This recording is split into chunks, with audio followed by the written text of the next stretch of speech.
Today, I've got an easy gluten-free side dish. Let's make some coconut rice. I'm Jamie with SavorySaver. I share gluten-free recipes, tips, tricks, and resources to make your gluten-free lifestyle easier.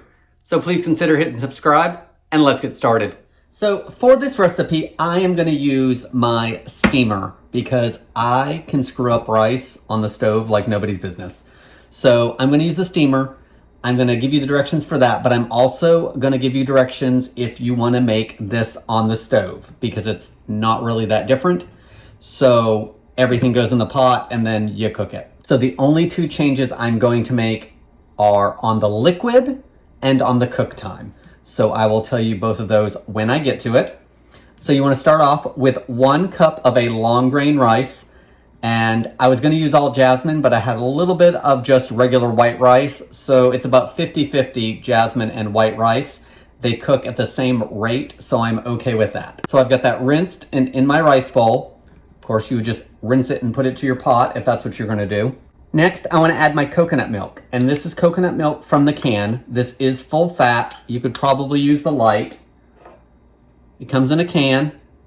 A lot of times it's either in the baking section or in the Asian food section of the grocery store.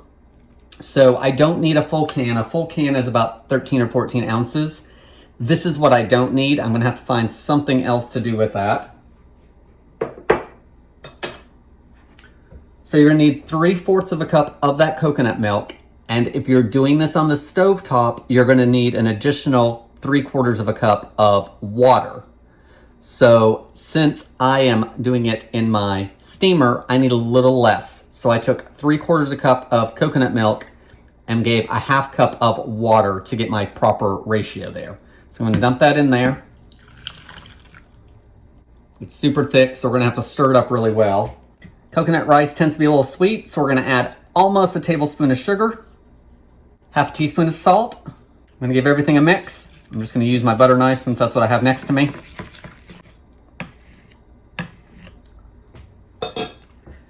That's it for ingredients. So in my rice cooker, I'm gonna cook it according to the directions of the appliance. I'm gonna fill up my base with water. I'm gonna put this in the basket and it's gonna steam for about 40 minutes. If you're doing this on the stove, you wanna bring everything to a boil, give everything one more final big stir, scrape the bottom of the pan to make sure nothing's settled. Then you wanna cover it, turn the heat down to low. You want to cook it for 15 minutes and then turn off the heat and let it rest for another 10 before you mix it up and fluff it and then add more salt if needed.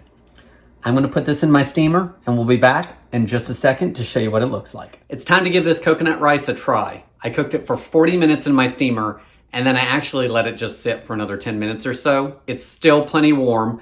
And it gave the rice a little more time to cook through because when I tried it at 40, it wasn't quite done. That rice is really good. It's just a little bit sweet, not like candy or anything, but just a little bit of sweetness in the background. Very mild as far as coconut taste to it. In fact, I don't really know if I can actually tell that it's a lot of coconut in it. I probably could have gone with a cup of coconut milk and then topped off with the rest with water. You can definitely tell there's something in there besides broth or water though. I really like this. Guys, easy coconut rice. What do you guys think? It's a nice way to do rice for something different as opposed to the standard old white rice or jasmine in broth or water. A little more flavor, a little more excitement. That's all I've got for today, guys. Leave me your comments below. I want to thank you so much for watching, and I hope to see you on the next video.